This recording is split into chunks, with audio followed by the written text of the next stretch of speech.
하나님께서 오늘 우리에게 주시는 말씀 구약성서 창세기 1장 1절에서 2장 3절까지 읽겠습니다.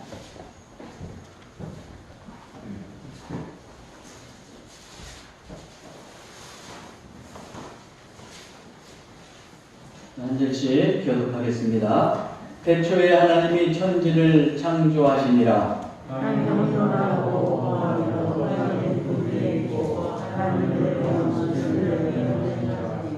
하나님이 이르시되 빛이 있으라 하시니 빛이 있었고 빛이 하나님의 모습을 보았더라.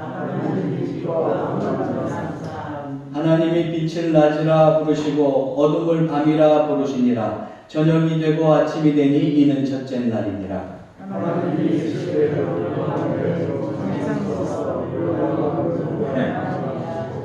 하나님이 궁창을 만드사 궁창 아래의 물과 궁창 위의 물로 나뉘게 하시니 그대로 되니라.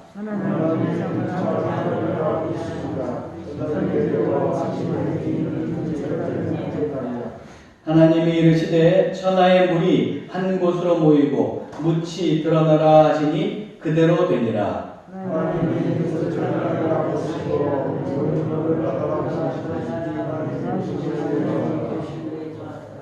하나님이 이르시되 땅은 풀과 씨 맺는 채소와 각기 종류대로 씨 가진 열매 맺는 나무를 내라 하시니 그대로 되어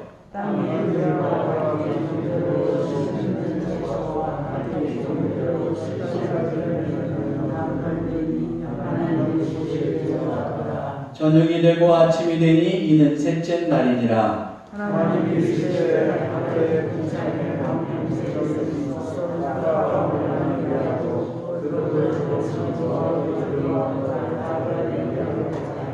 또 광명체들이 하늘의 궁창에 있어 땅을 비추라 하시니 그대로 되니라.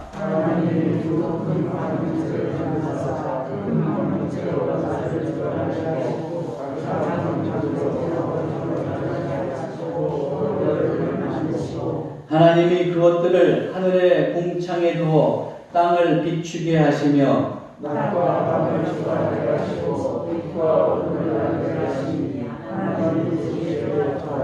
저녁이 되고 아침이 되니 이는 넷째 날이니라.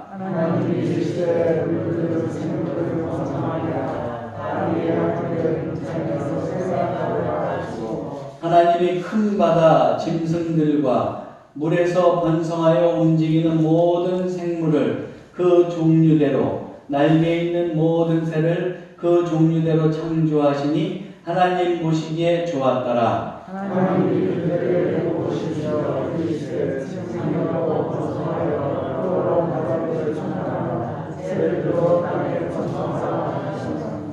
저녁이 되고 아침이 되니 이는 다섯째 날이니라.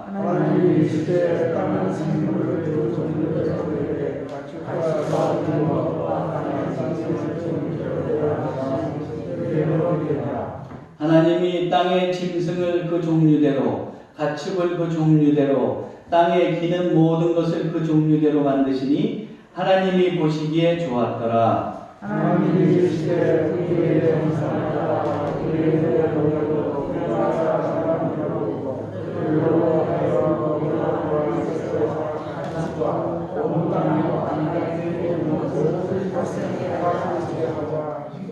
하나님이 자기 형상 곧 하나님의 형상대로 사람을 창조하시되 남자와 여자를 창조하시고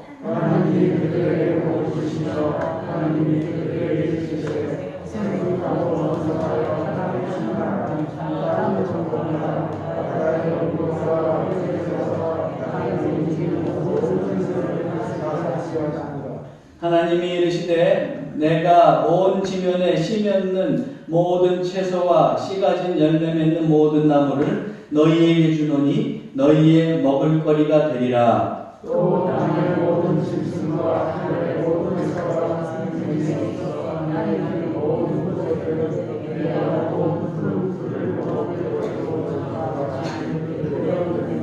하나님이 지으신 그 모든 것을 보시니 보시기에 심히 좋았더라. 저녁이 되고 아침이 되니 이는 여섯째 날이니라. 천지의 만물이 다 이루어지니라. 하나님. 이거 없네요. 제가 읽어드리겠습니다.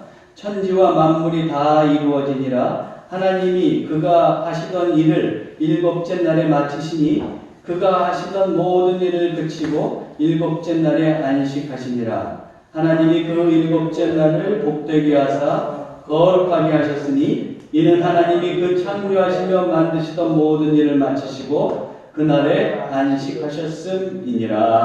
아멘. 예, 제가 분명히 2장 1절에 3절도 쳐서 넣었는데 어떻게 사라졌습니다.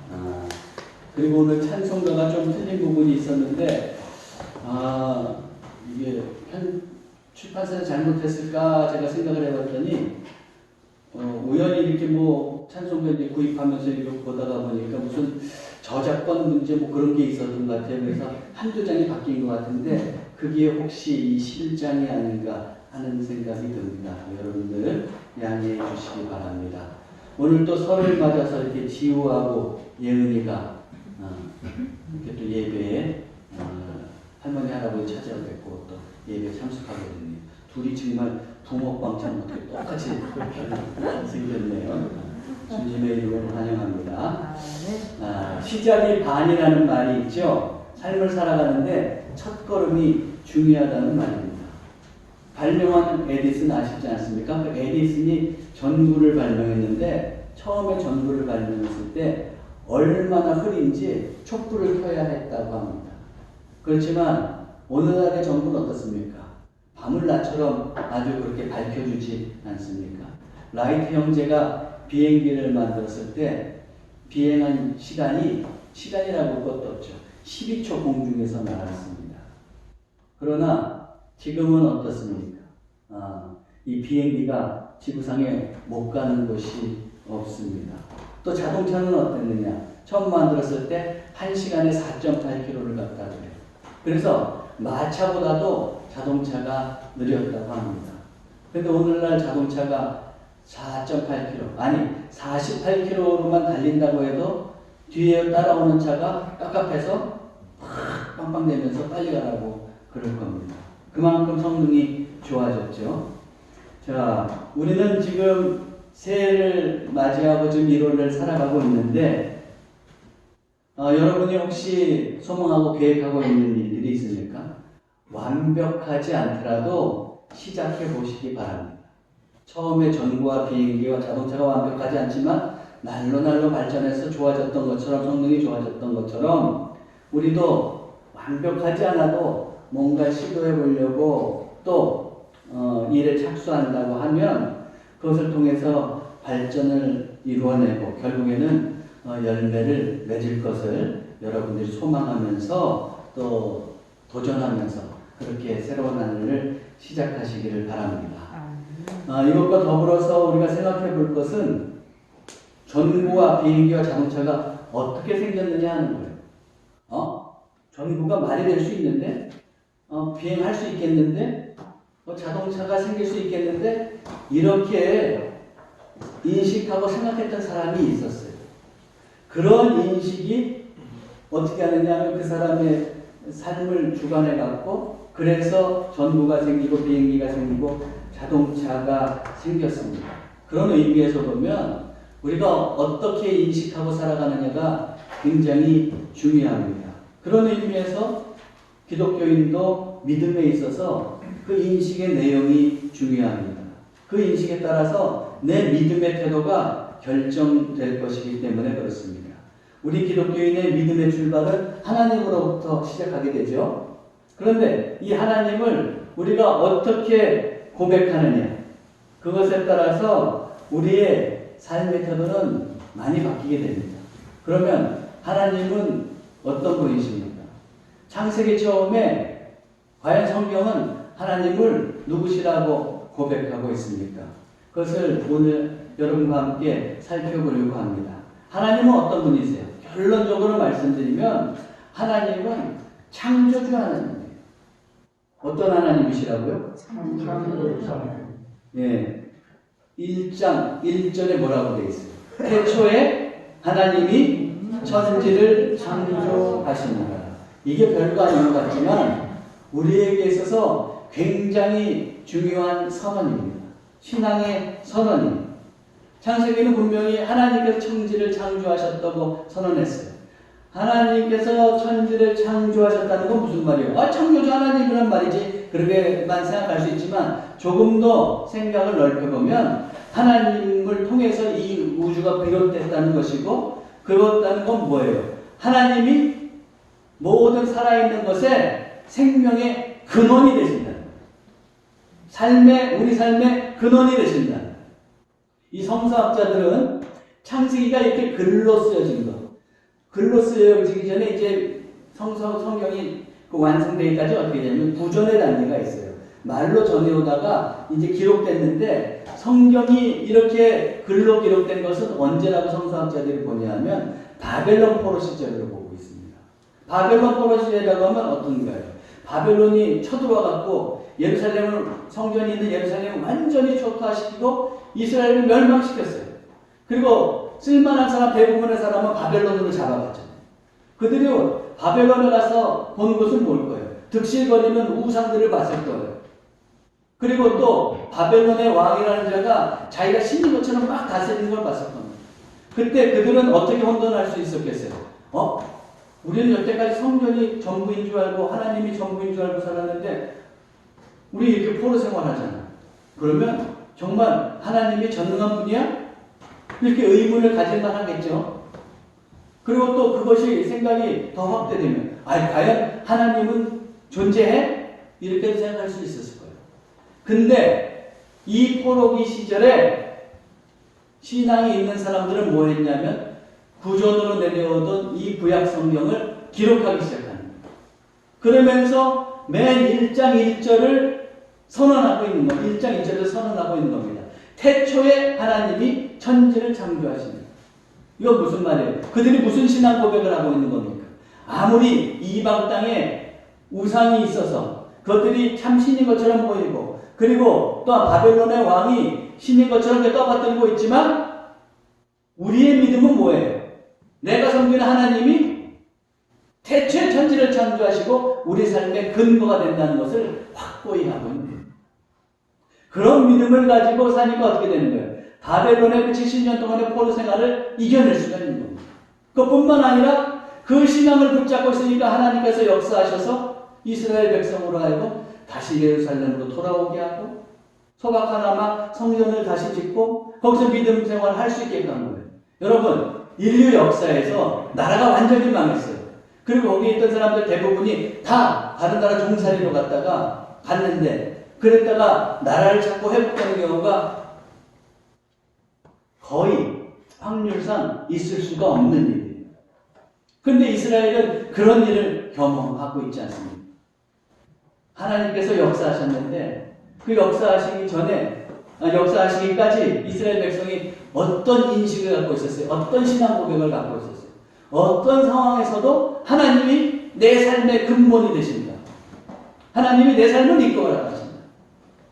그 신앙 고백을 변치 않았던 겁니다. 그럴 때에 그들은 결국에는 그 기나긴 종살이를 지나서 하나님이 역사하심을 경험할 수가 있었습니다.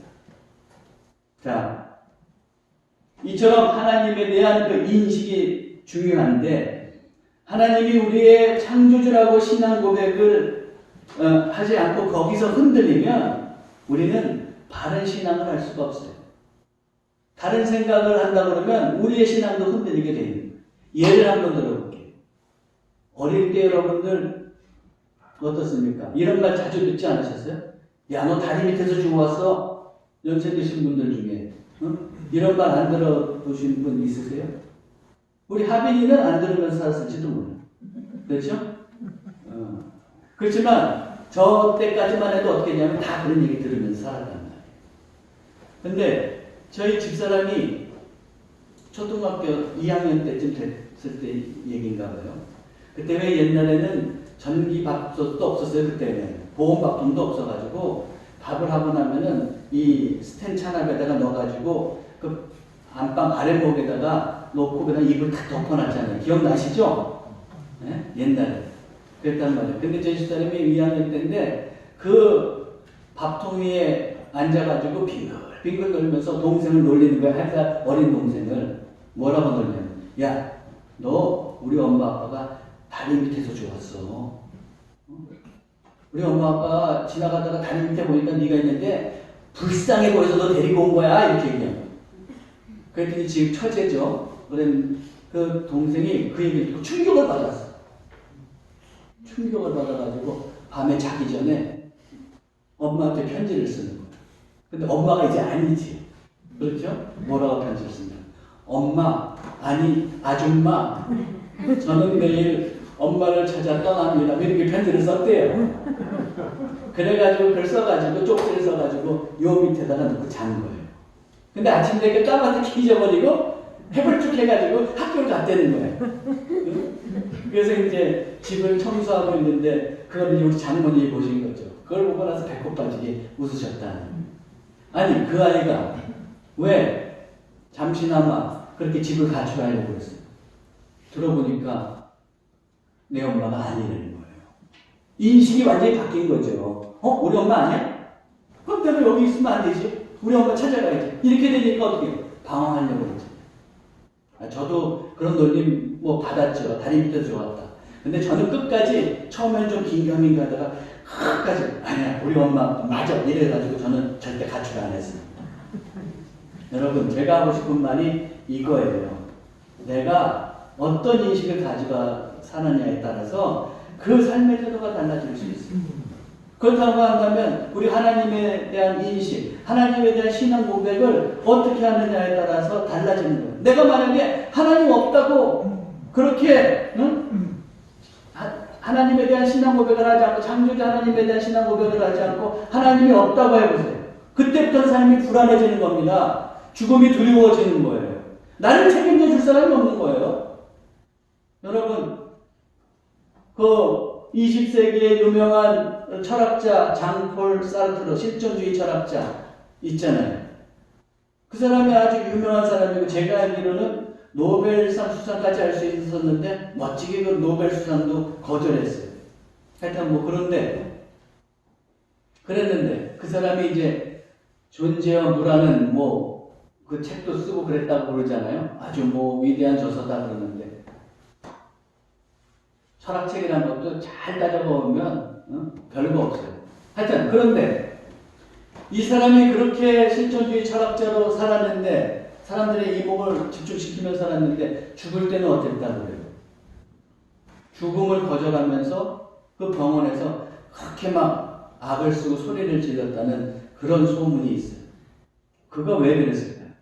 그가 쓴 책에서 우리는 힌트를 찾을 수 있습니다. 존재와 무라는 건 뭐냐면 인간이 존재로 살아가다가 죽으면은 아무것도 아니라는 거예요. 무로 돌아간다는 거예요. 그에게는 하나님이 없었어요. 그저 무로 돌아간다고 하는 거예요. 그러니까 어떻게 돼요? 절대로 자기는 죽음을 맞이하고 싶지 않아요. 그 죽음을 거절하는 거죠. 바로 이런 거예요. 내가 어떤 인식을 하느냐에 따라서 그 삶의 태도가 달라져요.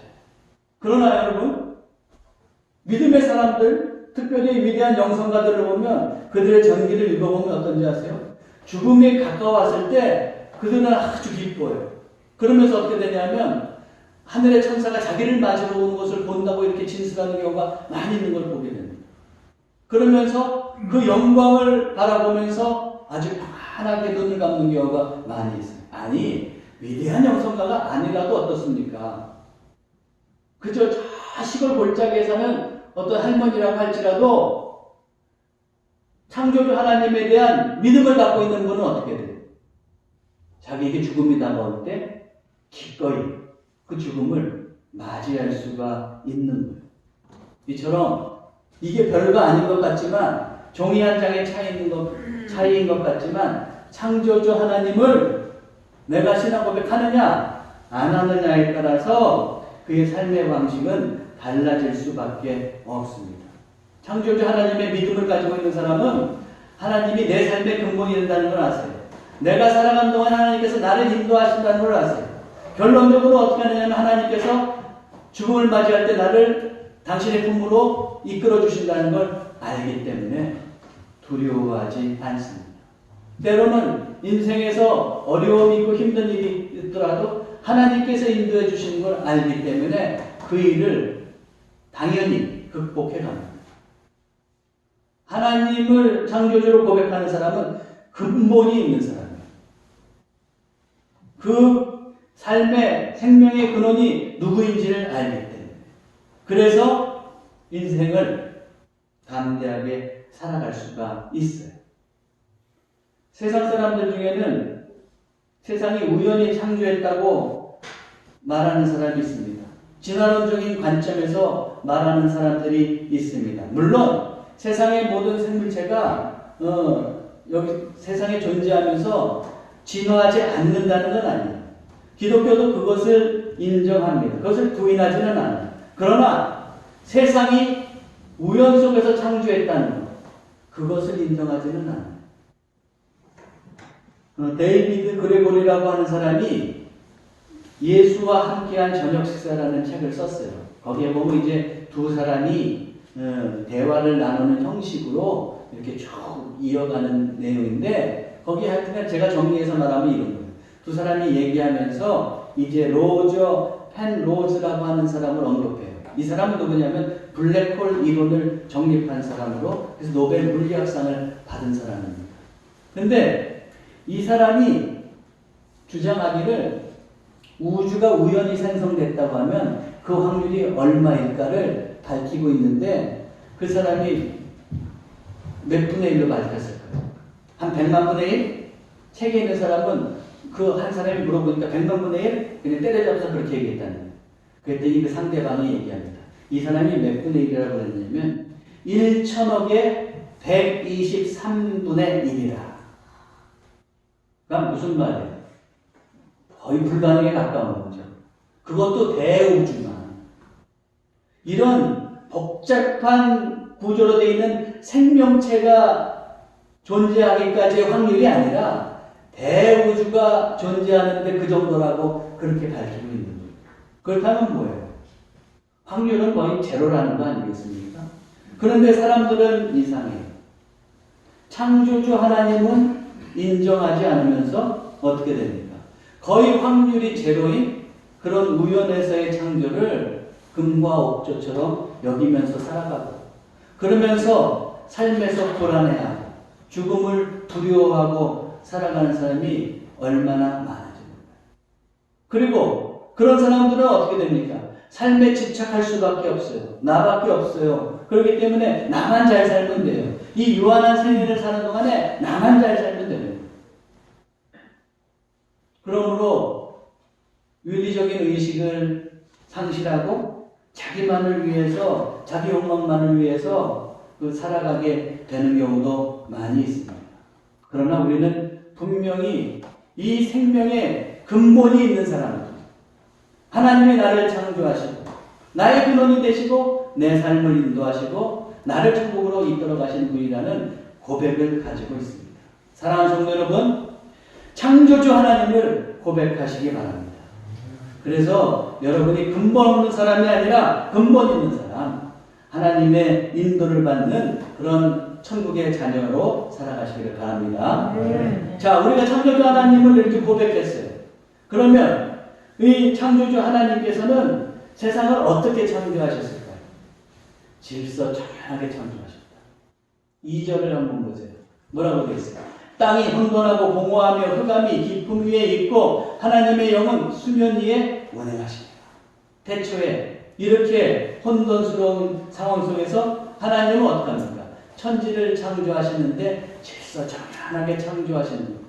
여러분, 성경은 6일 동안에 천지를 창조하셨다고 했어요. 여기서 6일 동안이라고 했다고 지금 우리가 생각하는 그런 언어로의 24시간을 생각하시면 안 돼요. 이거는 은유적인 표현입니다. 그런데 이 창조하실 때를 보세요. 6일 동안 창조하셨는데 그 창조가 순서가 어떻게 됩니까? 첫째 날은 빛을 창조하셨잖아요. 빛을 창조하시고 그리고 이제 둘째 날에는 궁창을 창조하셨어요. 고대인들은 궁창이 어떻게 되냐면 딱딱한 판처럼 되어 있는 걸로 보고 있었어요. 근데 그 판처럼 되어 있는 거 셔츠가 있어가지고 윗물과 아랫물을 막아주는 것처럼 생각을 했어요. 그러니까 뭐냐면 결국에는 위에 대기권이 있지 않습니까? 그리고 밑에 또 바다가 있잖아요. 이 윗물과 아랫물을 만드셨다는 거예요. 세 번째는 뭐냐면 땅과 식물을 만들었어요. 근데 제가 이 숫자를 잘못 적어놨네요. 135가 지금 첫째 날, 둘째 날, 셋째 날이에요. 왼쪽에 있는 거. 왼쪽에 있는 거. 그리고 이제 넷째 날에는 해와 달과 별을 만드시고 광명체. 그리고 다섯째 날에는 새와 물고기를 만드시고 여섯째 날에는 짐승과 동물과 인간을 만드셨어요. 지금 이 숫자가 제가 쓰다가 보니까 잘못 썼는데 이 첫째 날, 이게 둘째 날, 이게 셋째 날입니다. 근데 제가 보고 싶은 건 이거예요. 여러분들 한번 보세요. 하나님이 얼마나 질서정연하게 만드시는지. 첫째 날 빛을 만드셨죠. 이렇게 순서를 적어놓은 이유가 있어요. 넷째 날에 뭘 만드셨다고요? 광명체 해달별을 만드셨어요. 네? 빛이 있어야지 광명체를 만들 수 있잖아요. 또 어때요? 둘째 날에 공창, 다시 얘기하면 창공과 하늘과 바다를 만드셨어요. 이걸 만들어야 어떻게 됩니까? 하늘을 나는 새와 바다에 물고기가 있을 수 있죠. 하나님의 창조가 질서정연한 걸 보여주는 거예요. 또 어때요? 셋째 날 땅과 식물을 만들었어요. 땅이 있어야지 어떻게 돼요? 짐승이 있고 그 짐승과 인간이 식물이 있으니까 그걸 먹고 살 수 있잖아요. 어떻습니까? 하나님은 천지를 창조해 가시는 순서에 있어서도 치밀하게 질서정연하게 만들고 계신 것을 볼 수 있어요. 그래서 하나님은 질서의 하나님이시기도 하십니다. 자, 우리가 이것을 인정한다고 하면 우리 또한 어떻게 살아야 돼요? 질서 있는 삶을 살아야 돼요. 왜요? 27절에 보니까 어떻게 되어 있어요? 하나님이 자기 형상, 곧 하나님의 형상대로 사람을 창조하시되 남자와 여자를 창조하시고 하나님의 형상대로 우리가 창조되었어요. 우리 안에 하나님의 속성이 있습니다. 하나님을 닮은 속성이 있어요. 그럼 우리도 하나님을 닮아서 질서 있는 삶을 살아가야 되는 것이죠. 그런 의미에서 여러분, 우리가 질서 있는 삶을 살아가야 되는데 무엇보다도 먼저 영적인 질서를 잡아야 돼요. 영적인 질서를 잡기 위해서 여러분들은 어떻게 됩니까? 우리는 매주 주일에 모여서 예배하잖아요.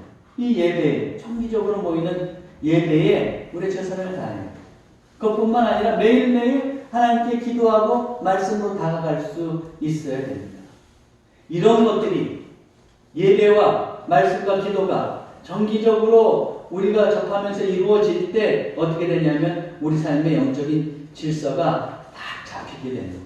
만약에 우리가 이런 것들을 정기적으로 접하지 않고 그리고 멀리하고 살아가게 되면 어떻게 되냐면 나도 모르는 사이에 세속의 습속이나 가치관이 침투해 들어와요. 그래서 어떻게 되냐면 우리가 믿음을 잃게 되는 겁니다. 여러분, 야구, 프로야구 좋아하시는 분 계세요? 근데 야구 선수들을 제가 보니까 어떠냐면 야구 선수들은 이른 나이에 결혼을 하더라고요.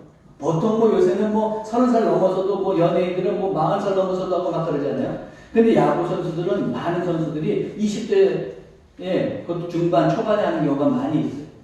근데 한 야구 선수가 있어요.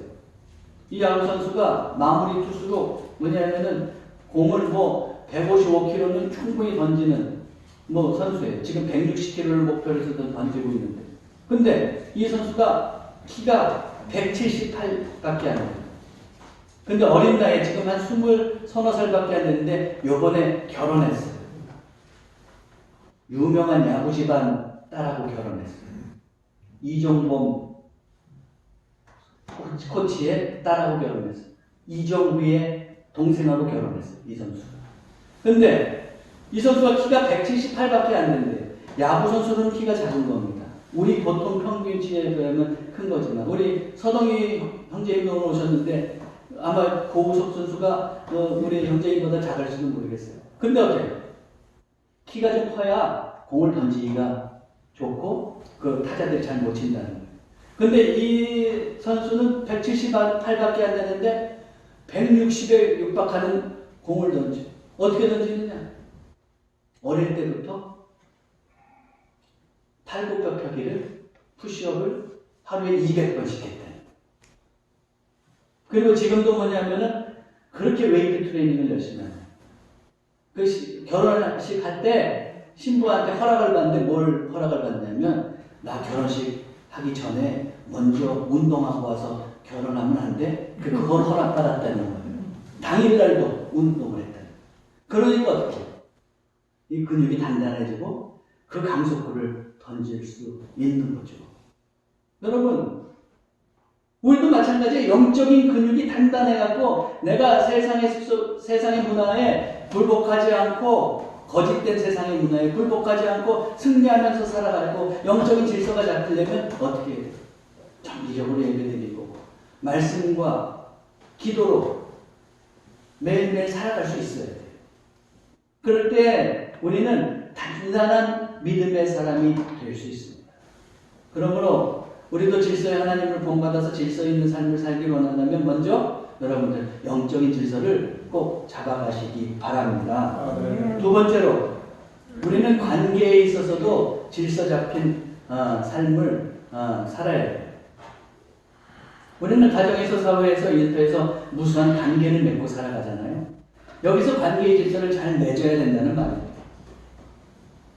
때때로 사람들 가운데 아주 독선적인 자아를 가지고 그런 성격을 가지고 욕망과 이권에 아주 그냥 눈이 충혈돼서 살아가면서 관계를 깨고 살아가는 사람들이 현대사회에서는 얼마나 많은지 모릅니다. 그러나 우리 그리스도인은 어떻습니까? 이렇게 훼손되고 혼돈스러운 관계의 질서를 잡아가야 돼요.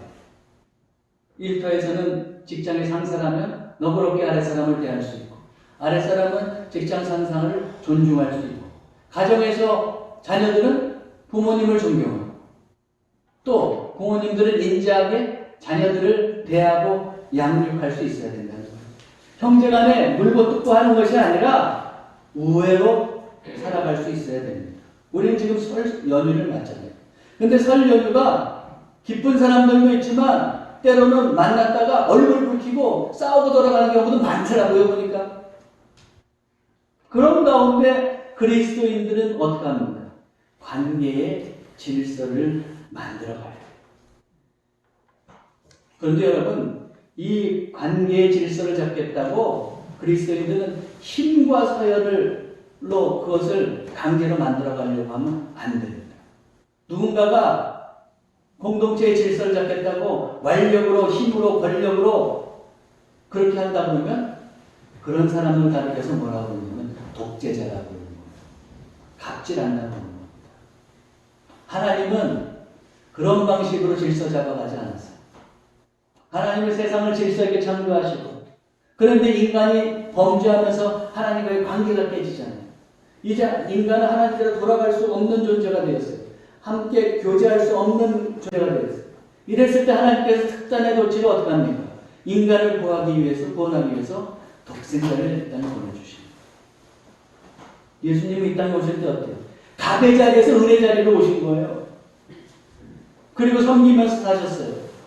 그리고 우리를 구원하시기 위해서 십자가를 지십니다. 하나님은 사랑의 방식으로 어떻게 하느냐면 우리와 하나님과의 관계를 질서 잡아가는데 사랑의 방식으로 잡아가시잖아요. 그것과 마찬가지로 우리도 하나님을 따라서 사는 사람들이라고 하면 우리가 관계의 질서를 잡아가는데 내 마음대로 그냥 내 힘으로 그걸 잡아가려고 하는 사람들이 아니에요. 어때요? 사랑을 기반으로 해서 관계의 질서를 잡아가는 사람이라는 것을 우리는 분명히 명심해야 됩니다. 제가 얼마 전에 이런 글을 읽은 적이 있어요. 가정학습지 방문교사인 효진이라는 분이 있어요. 효진 씨가 이제 결혼을 그 야채도매상하는 남편하고 결혼을 했어요. 2002년에 결혼했대요. 그래갖고 이제 시부모님을 모시고 본인이 스스로 시부모님을 모시겠다고 해서 모시고 사는데 얼마나 사이가 좋았는지 딸 같은 며느리, 친정 엄마 같은 시엄마 이런 관계로 살았다는 거예요. 근데 이 시어머니가 뭐 이제 간 경화가 심해가지고 간암까지 갔다는 거예요. 그래서 지금 간 이식을 받지 않으면은 이제 6개월도 못 살고 죽는다는 겁니다. 그래서 아들들이 가서 그 검사를 받아왔는데 자기 간을 떼서 드릴 수 있는 거 검사를 받아 다 맞지가 않아요. 남편하고는 혈액형이 맞지 않아서 더 안 해요. 근데 이 효진 씨가 혹시 자기가 될까 몰라가서 며느리인데 몰라가서 병원에 가서 검사를 받아봤더니 맞는다. 간을 이식할 수 있다. 그래서 그것을 시어머니한테 얘기했어요. 이 시어머니가 펄쩍 때리고 안 된다는 거예요. 너는 지금 직장도 다녀야 되고 좀 있으면 이제 애도 낳아야 되는데 네가 어떻게 그걸 하냐. 절대 안 된다. 근데 이 며느리가 아주 시어머니를 간곡하게 이렇게 말씀드려가지고 설득을 시켰어요. 그리고 친정에 가서도 양해를 구했습니다. 그리고 어떻게 됐냐면 자기 간의 60%를 16시간 동안의 수술을 거쳐서 60%를 이제 그 시어머니에게 이식해서 드린 거죠. 그래서 긴 수술이 끝나고 효진 씨가 눈을 뜨고 시어머니를 만났는데 시어머니가 첫 번째로 하는 말이 뭐였느냐? 사랑한다는 것이었습니다. 또 이 효진 씨는 수술 받으러 들어가기 전에 자필로 기증사유를 쓰는데 그 기증사유에다가 뭐라고 썼느냐? 그분을 사랑합니다. 그분은 누구예요? 시어머니죠, 시어머니. 자기가 간을 제공할 시어머니. 그분을 사랑한다고 했어요. 어때요? 사랑이 이런 고부간에 정말 그 아름다운 관계를 만들어 놓은 것 아닙니까? 그리스도인은 어떤 삶을 사는 사람들이냐? 관계의 질서 잡힌 삶을 사는 사람들인데 어때요? 사랑을 기반으로 해서 살아가는 사람들입니다. 요번 또 설 연휴에 이제 가족들을 만나고 대화하시고 계시다면 여러분들 사랑을 통해서 그 아름다운 관계의 질서를 맺어가시기 바랍니다. 하나 더 말씀드리겠어요. 그리스도인은 또 자연과의 관계에 있어서도 질서 잡힌 삶을 살아가야 돼요. 인간의 욕망을 위해서 자연을 훼손만 시키면서 살아가는 것이 아니라 자연을 보호하고 가꾸고 하나님 보시기에 하나님께서 아름답게 창조하셨던 그 모습으로 가꿔갈 수 있어요. 함께 공존할 수 있어요. 하나님께서는 세상을 창조하시고 어떤 반응을 보이셨어요? 뭐라고 말씀하셨어요? 하나님이 창조하실 때마다 뭐라고 말씀하셨다고 성경에 나와요? 하나님이 보시기에 좋았다. 참 좋다. 하나님께서 말씀하신 그런 진술이 6번에 걸쳐서 쭉 나옵니다. 제가 여기 절을 적어놨는데 이런 게 나오죠. 그리고 최종적으로 창조를 다 마치시고 또 하나님께서 어떤 반응을 보이셨느냐. 31절에 보니까 하나님이 지으신 그 모든 것을 보시기에 힘이 좋았다. 힘이 좋았다. 이렇게 아름답게 천지를 창조하셨어요. 그럼 우리가 이어받아서 이 땅을 살아갈 때 어떻게 이 자연을 잘 가꿔갈 수 있어요. 그런데 그동안의 인류는 너무나도 이 자연을 잘 가꾸면서 살아야 된다는 것을 잊고 훼손시키면서 살았습니다. 근데 여러분, 오늘날의 문제는 자연이 망가지는 것만이 아니고 이것이 심해지면 어떻게 되는 거예요? 자연이 파괴될 뿐만 아니라 우리도 이제 멸망하는 거예요. 공멸의 단계에 와 있습니다. 그런 의미에서 우리가 창조 질서를 보존해 간다고 하는 것은 우리의 삶을 위해서도 필연적인 것이라는 것을 알아야 돼요.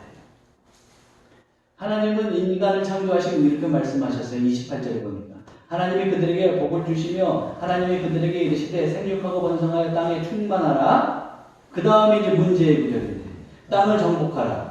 바다의 물고기와 하늘의 새와 땅에 움직이는 모든 생물을 다스리라 하시니라. 정복하고 다스리라 그러니까 이걸 과거의 사람들은 어떻게 오해했느냐면 자연을 내 맘대로 이용하고 훼손해도 된다는 것처럼 생각을 했어요. 그러나 정복하고 다스리라는 말은 꼭 왕권을 그 행사하는 왕과 같은 그런 의미가 좀 담겨 있죠. 근데 여러분 생각해 보세요. 이스라엘의 왕은 어떤 왕이냐면 정말로 최고의 왕이 되시는 하나님께 순종하는 왕이에요. 그럼 하나님이 천지 만물을 다 창조하시고 보시기에 참 좋았더라고 했는데, 그럼 그 자연 질서를 내 맘대로 훼손하고 파기하기를 원하시겠어요? 아니죠. 그래서 대부분의 성서학자들은 여기서 이렇게 정복하고 또 다스리라는 개념을 내 맘대로 훼손해도 된다고 생각한 사람은 아무도 없습니다. 현대 그 성서학자들은. 오히려 이 구절을 어떻게 봐야 된다고 얘기하느냐면 하나님께서 관리를 맡겨주신 청지기의 자세로, 다스리라는 의미가 그런 의미가 담겨 있어요. 청지기의 자세로 관리해 가야 된다는 의미로 받아들여야 된다고 이렇게 얘기합니다. 우리가 하나님의 뜻을 온전히 안다고 하면 또 우리의 생존을 위해서도 이제 우리가 자연과 공존하고 창조 질서를 보존해야 된다는 것은 우리의 필연적인 의무라는 것을 꼭 기억하셔야겠습니다. 모쪼록 여러분들 생각 한쪽에 너무 추상적인 이야기라고 생각하지 마시고 꼭 삶의 한편에서는 그 창조 질서를 내가 잘 지켜나가게 되겠다고 하는 그 의식을 가지고 살아가시기 바랍니다. 말씀을 정리하겠습니다. 우리는 창세기 1장을 통해서 위대한 우리의 신앙 고백을 발견할 수 있어요. 그것은 뭐예요? 하나님이 천지를 창조하시고, 예, 그러므로 우리는 창조주 하나님에 대한 신앙을 가지고 살아가야 돼요. 그런 하나님께서 질서 정연하게 세상을 만드셨기에 우리도 또한 질서 정연한 삶을 살아가야 된다는 것을 기억하시고 삶의 열매를 맺어가심으로 하나님이 기뻐하시는 삶이 되시기를 주님의 이름으로 축원합니다. 기도하겠습니다. 사랑의 하나님 아버지, 하나님께서 창조주이심을 다시금 깨닫습니다. 창조주 하나님에 대한 신앙 고백으로 우리가 우연한 존재가 아니요 하나님께 근원을 둔 필연적인 존재이며 하나님을 믿는 저희를 하나님께서 인도해 가시고 천국으로 이끄심을 확고히 확신하게 하옵소서. 또한 이 땅을 살아갈 때에 하나님의 형상으로서 하나님을 따라 질서 정연한 삶을 살게 해 주옵소서. 우리 주 예수 그리스도의 이름으로 기도하옵나이다. 아멘.